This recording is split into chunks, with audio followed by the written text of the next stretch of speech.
My name's Adrian, and I'm 27 years old. If you asked anyone in my family to describe me, they'd probably mumble something vague. He's quiet, or he works with computers or something, and not exactly glowing testimonials, right? That's been my life, though, the quiet one, the background character, the one who doesn't cause problems but somehow never quite gets the spotlight either. I used to think it was my fault, that maybe I just wasn't the kind of person worth paying attention to. But over time, I started noticing a pattern where, no matter how hard I worked, how much I helped out, how many times I showed up, I was always just overlooked. It was worse with my younger brother, Zach. He's 24, and he's everything I'm not. At least in my parents' eyes, loud, confident, charming, the golden child since the day he was born. Every time he brought home an AB+, my mom would post it on Facebook like he'd just discovered a new planet. Meanwhile, when I quietly graduated from university with a double major, computer science and digital media, both done while working 2 part-time jobs, my parents didn't even bring it up during dinner. Not once, no congratulations, no card, no acknowledgement.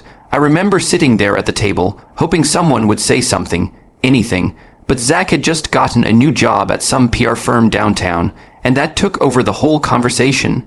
I smiled and nodded and congratulated him like a good older brother. I always do. That moment stuck with me, but I let it go like I always do. I had more important things to focus on anyway.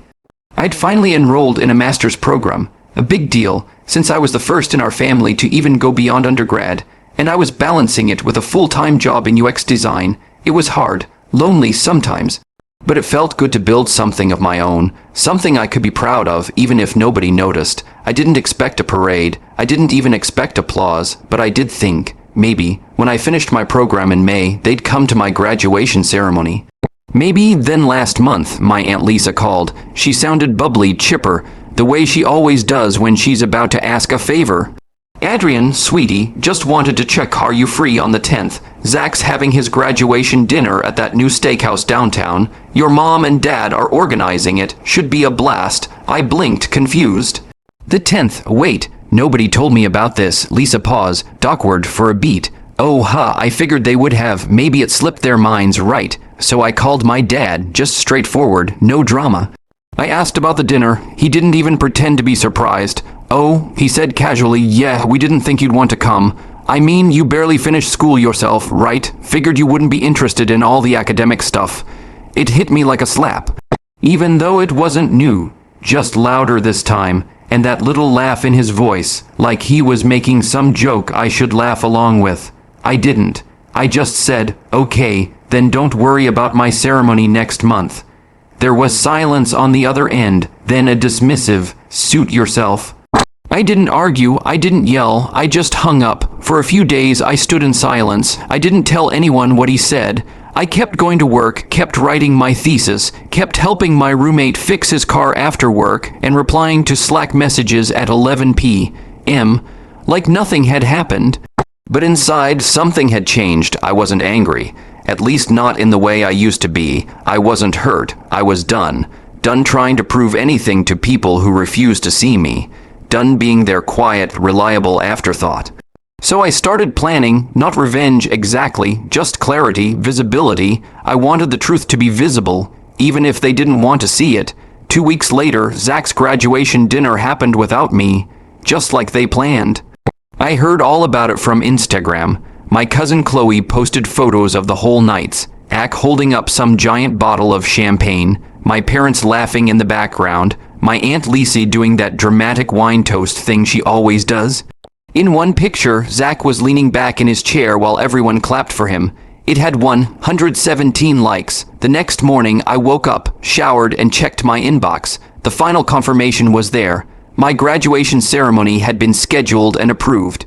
I'd be walking the stage in exactly 3 weeks. I opened the attached guest form. You could invite up to 8 people. I stared at it for a long time. Then I typed in every name that mattered. My best friend from high school who'd stuck by me when I was going through my worst depression.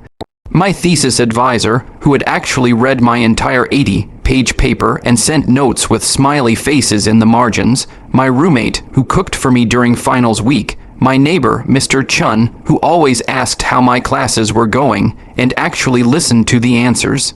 I left my parents' names off the list. I didn't tell them. I didn't announce anything. I didn't post a countdown on Facebook or send out a family group text. I just lived my life. Then the day came. It was warm. Sunny, the ceremony was held outdoors on the university lawn. There were white folding chairs and bright blue banners with the school's crest. My name was called near the end, and I walked across the stage with my head high and my eyes forward. I didn't look around to see who was or wasn't there. I just smiled, shook hands, and took my diploma. Afterward, we took pictures. Laughing, sweaty, squinting in the sun, Chloe, my cousin, snapped a selfie with me and uploaded it almost instantly. But she didn't just post the photo, she added a location tag too, and a caption, "Proud of you, Adrian, finally getting the recognition you deserve." In the background of the picture was a banner, big, blue, and impossible to miss. It was stretched across the brick wall behind the stage and read, "Congratulations, Adrian Singh, Master of Science in UX and Digital Strategy." My face was on it, literally, a blown-up smiling photo of me from our undergrad graduation 4 years ago. My advisor had submitted it as part of the Student Spotlight feature, and the school had turned it into a full banner. Everyone at the ceremony saw it. Everyone in the photo saw it, and apparently so did my mom, because 3 hours later I had 4 missed calls from her. 2 from my dad, 1 from Zach, all in rapid succession, a voicemail too, just my mom saying, "Adrian, why didn't you tell us?" Before it cut off, that was just the beginning, but it was enough to make me finally exhale. The first thing I did after reading the voicemail was put my phone face down on the nightstand and walk into the kitchen. My roommate Sam was making celebratory pancakes. He had a thing for breakfast food during milestones, said it made everything feel more grounded.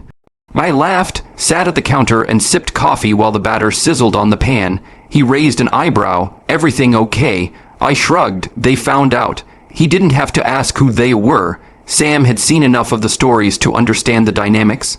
My family didn't hate me. That would have been easier. They just ignored me, or worse, undermined me with a smile, like they were doing me a favor by doubting me. And now they were calling because the rest of the world had noticed something they didn't. By noon, I had 10 missed calls, then texts. A family group chat that I hadn't opened in months suddenly lit up like a Christmas tree. "Mom, Adrian, why didn't you tell us about today? We would have come." "Dad, you're being dramatic. We didn't know it was such a big deal." "Zach, dude, everyone's talking about that banner. Even Aunt Priya saw it. You could have said something." I didn't respond, not right away. I watched the texts pile up while I sat in the backyard with Sam and my neighbor, Mr. Chun, who came over to drop off homemade almond cookies and ended up staying to celebrate. We sat around with paper plates, congratulating each other like old friends. Mr. Chun told me stories about when he worked in electrical engineering in the 80s. Sam made a terrible joke about you, ex-designers being the unsung heroes of online rage, and I just soaked it all in.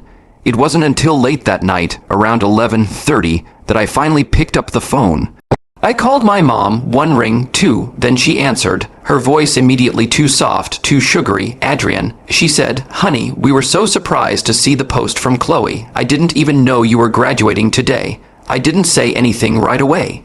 I let the silence stretch, just long enough to be uncomfortable. "Why wouldn't you tell us?" she asked again, sounding genuinely confused. I finally spoke. "You didn't tell me about Zach's dinner." "That's different," she said quickly. "We thought you might not want to go." I laughed, not because it was funny, but because it was so predictable. "And you thought I wouldn't want you at my graduation." Silence. "Then, well, if you wanted us there, you should have." "I did, for years." That shut her up. I wasn't yelling. I wasn't crying. I was just stating facts, calmly, plainly, like I was writing an email at work. "I invited you to my undergrad ceremony. You said you had a golf tournament. I showed you my thesis, and you changed the subject to Zach's new girlfriend. Every time I tried to tell you something I was proud of, you redirected the conversation to him." She sputtered. "That's not fair. It's true." I paused, letting her sit with that. "I didn't invite you today because I didn't want another memory of you not looking up from your phone, or smiling politely while you asked when I was going to do something real." "I never said that," she said, suddenly defensive. "That's not how I meant it, but it's how it felt." We were quiet again, then she asked, more gently this time, "Is this what you want, Adrian, to cut us out completely over one missed dinner?" I almost laughed again. The dinner, that's all they ever saw, the surface level moments, never the buildup, never the patterns, never the slow erosion of self-worth after years of being treated like a footnote. No, I said. I don't want to cut anyone out, but I do want you to understand that I'm not your second-place child. I'm not the understudy in Zach's life story. More silence. Then she muttered, I just wish you would have told us how much it meant to you. I exhaled through my nose. I did, you just didn't listen. I hung up before she could answer. I didn't sleep much that night, not because I was upset, but because something inside me was shifting, something that had been twisted and suppressed for years. I wasn't just mad anymore. I wasn't sad. I was free, but I wasn't done. The next morning, I sent out a few emails, nothing petty, just formal requests.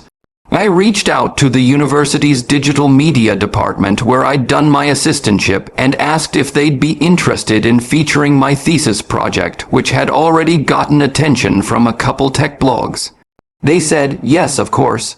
Then I asked if they'd consider naming the next graduate student grant after my late grandmother, the only person in my family who'd believed in me unconditionally. She'd passed when I was 16, but I still remembered how she'd tell me, one day they'll see you.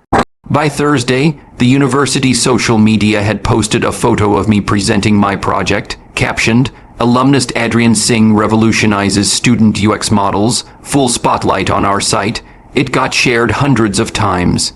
And that's when the calls really started, from family members I hadn't spoken to in years, from cousins who suddenly remembered that I existed, from my mom again, and my dad too, both alternating between pride and guilt, trying to find a middle ground where they could pretend they'd supported me all along. I didn't block them. I didn't explode. I just didn't reply. But then something happened that forced me to respond. Zach showed up. He was waiting outside my building on Saturday afternoon, hoodie on, hands in his pockets, leaning against the brick like he owned the place. When I stepped out with a bag of groceries, I almost didn't recognize him. Hey, he said, pushing off the wall. I nodded. Hey, you really weren't going to tell me. Would you have come? He opened his mouth, then shut it. Look, man, I get it. I do. They always compared us, and I know that sucked. But that's not on me. I raised an eyebrow. No, but you didn't mind the praise, though. Never once said, actually, Adrian helped me with that project. Or Adrian's graduating, too. You were happy to take it all and let me disappear. Zach looked genuinely uncomfortable. I didn't think it mattered that much to you, and that's the problem. He shifted his weight from one foot to the other. So what now? You're going to cut us all off forever. No, I said. I'm going to keep doing what I've always done. Working hard, being proud of what I build. But from now on, I'm not going to sit quietly while everyone else takes credit or makes me feel small. Zach nodded slowly. Okay, that's fair. He started to walk away but turned back once, for what it's worth. The banner was pretty cool. I smirked, thanks. He left, and I stood there for a long time, the grocery bag in one hand, the city humming around me. And then I got the email that would change everything. The email came from an unfamiliar address. At first glance, I assumed it was spam and almost deleted it. But then I saw the subject line, your thesis caught our eye. Let's talk. I clicked it open, heart thudding a little harder than I expected. Inside, it was short and professional. Hi, Adrian. I recently came across your UX and digital strategy thesis while researching student-led design innovations. Your work on interface empathy and user-centered frameworks was not only sharp but deeply resonant with what our firm is exploring for an upcoming partnership project. We're currently assembling a task force for a high-profile campaign, and I'd love to set up a meeting if you're open to discussing potential collaboration. Timing is tight, so please let us know by next week if you're available. Looking forward, Camille Ross, Executive Strategy Director. I read it 3 times. Then I stood up and walked around the apartment for 5 full minutes, muttering things like, is this real? And no way, under my breath. Camille Ross, I'd read her article on UI innovation just 2 months ago. She was one of the top minds in the field. Her firm had contracts with both Tesla and the Smithsonian, and somehow they had found me. I forwarded the email to my advisor with a question mark in the subject line. She replied 10 minutes later, yes, this is real, take the meeting. And just like that, the narrative started shifting, not just in my head, but tangibly. Visibly, the kid who barely finished school was being hunted by one of the top firms in the country. Still, I didn't tell my family. I wasn't interested in their approval anymore. I wasn't chasing a pat on the head. This wasn't for them, but of course the universe has a twisted sense of humor, because 3 days later I got a message from my mom. It was a screenshot of my photo, me standing next to Camille, smiling in front of the Future Form logo. The school's media team had posted it on their official LinkedIn. From thesis to thought leader, how Adrian Singh is redefining digital empathy. My mom's message said simply, "Why are we finding out about this from the internet?" I didn't reply. Not to that one, but later that night, I got a longer text from my dad. It wasn't angry or dismissive or laced with backhanded compliments like usual. It was apologetic, almost. "Son, I think I owe you an apology, maybe more than one. I didn't realize how much I'd overlooked. We were wrong not to be there. I was wrong not to see you for who you are." I stared at the message for a long time. Typed out 4 different responses, deleted them all, then finally I wrote back, "Thank you for saying that. I'm not angry anymore, but I won't pretend the past didn't happen." He didn't reply, not that night. Not the next morning, but something had shifted, still. All of that was just the undercurrent, because what happened the following weekend brought everything to the surface. It started with an unexpected phone call. From Aunt Priya, of all people. She never called. Ever. She was my dad's older sister, retired now, the type of woman who wore pearls to the grocery store and corrected your grammar mid-sentence. "Adrian," she said curtly. "I think it's time we had a proper conversation." I braced myself, but what she said next took the air right out of my lungs. I saw the article. She continued. "And I want to speak candidly. Your parents have always favored Zach. It's been obvious since you were children. I told them so more than once. I didn't know what to say. I hadn't even known she noticed. They made excuses, she said you were different, quiet, too sensitive, but I've watched from the sidelines long enough, and I'm done staying silent." I sat down at the kitchen table. My hands were shaking. "There's a family trust being discussed," she said carefully. "You're supposed to be part of it, but the way things are going, I wouldn't be surprised if your name suddenly disappeared from the papers." My heart dropped. "What do you mean?" "I mean, they've already been talking about giving Zach power of attorney over your father's side. I found out yesterday. I felt the blood drain from my face. I'd never even heard about this trust before."